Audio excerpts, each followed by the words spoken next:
we've been operating our program, this is our 18th year.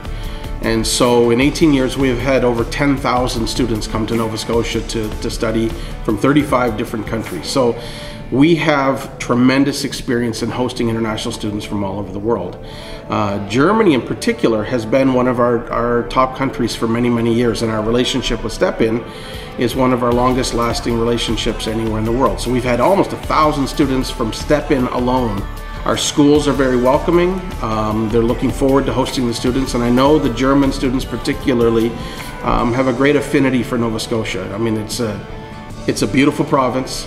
If you travel around Nova Scotia, everywhere you go, there's something beautiful to see. So people always tell me, is there an ugly town in Nova Scotia? And I say, I don't know what it is, because every location here has its own beauty and its own uniqueness. So no matter where the students go in Nova Scotia, there's something beautiful to see and something interesting and unique to do in that particular region.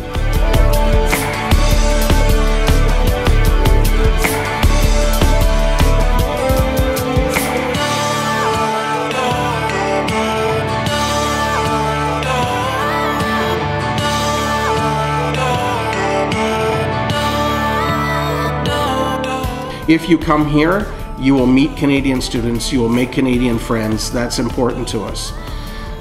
It's so important that we've actually established, we're the only ones in Canada that's established an ambassadors program. So we actually train students, Canadian students, on how to work across cultures, how to better host international students, and how to help the international students create the experience they want to have in Nova Scotia. So we just had our new brochures done, and the tagline under this, your dreams come to life in Nova Scotia, because every student who studies abroad has a dream in their head on what their life will be like if they go study somewhere else. And in that dream, they play on an American football team, or they're a cheerleader, or they're doing the things that they've always seen in the movies that they can do if they go and study abroad that's not possible. They can go to graduation and prom, they can ride on the big yellow school bus, they have a locker, there's all these kind of things that they see about North American education. And all of those things are possible in Nova Scotia. But what's unique here is that we actually train Canadian students on how to work with the international students to make sure that they can do those things that they want to do. We've been doing this program now for 4 years, and so right now this is the first day of school in Nova Scotia, and there are over 200 Nova Scotia students ready and waiting to welcome the international students from all over the world to their schools. They've been giving them tours of the schools, they've been giving them tours of their communities, and they've been helping make connections. So if a student comes here and wants to play basketball, it'll be a Canadian student will help make the connection with the basketball team. The beauty of our program is somebody here, their own age, already knows who they are, already knows what they're interested in, and is ready to make those connections as soon as they hit the ground. And that's very important to us, because as important as it is to us that your students have a wonderful experience here, it is just as important to us that our students get to know students from around the world. And that's different. That's different than most other programs in Canada for sure.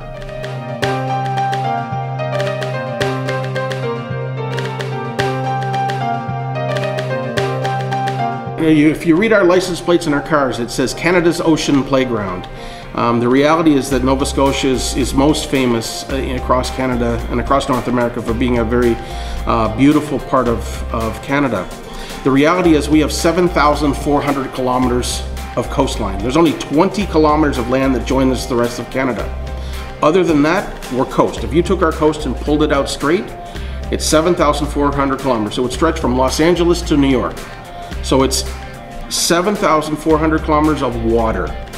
So coastline affects everything we do here. So for students coming from Germany, they'll be in a town or near a town by the water, because that's all we have. So again, we have beautiful white sand beaches, we have beautiful cliffs where you can go hiking, and then in between, if you imagine where our province geographically, if you drove it, it's 8 hours long and 2 hours wide, so it's almost an island. So you'll be somewhere around the outside, because the middle of the province is empty. It's lakes and forests. So you can have the beautiful nature of the coastline, and then you can have the beautiful nature of the lakes and forests if you go in the other direction. All of our students are with host families. So, what that means is that We don't have students in apartments or residences or living on their own. All of the students who are in our program are with Canadian families.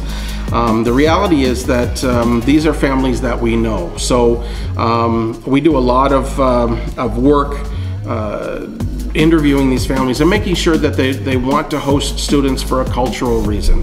The reality is that we operate the largest public homestay program in Canada. So our homestay program is fully public, which means that the standards, because it's a government program, are very, very high. So we don't put more than 2 students in a home, and we would never have 2 German students together, for example. So if they come, they have to come with the expectation that they're going to live like a Canadian, which means that they're going to be part of the family, which means, and I always make the comment that in Canada, when it snows, everybody shovels. Because if you don't shovel the snow, the car doesn't move and nobody can go anywhere. So you're part of a family just like you would be at home. You would have your own bedroom. You would have food for 3 meals a day, but you would live as a Canadian would live. So you may do your own laundry. You may make your own breakfast. You do things like a Canadian teenager would do, and we want you to have the life of a Canadian teenager while you're here.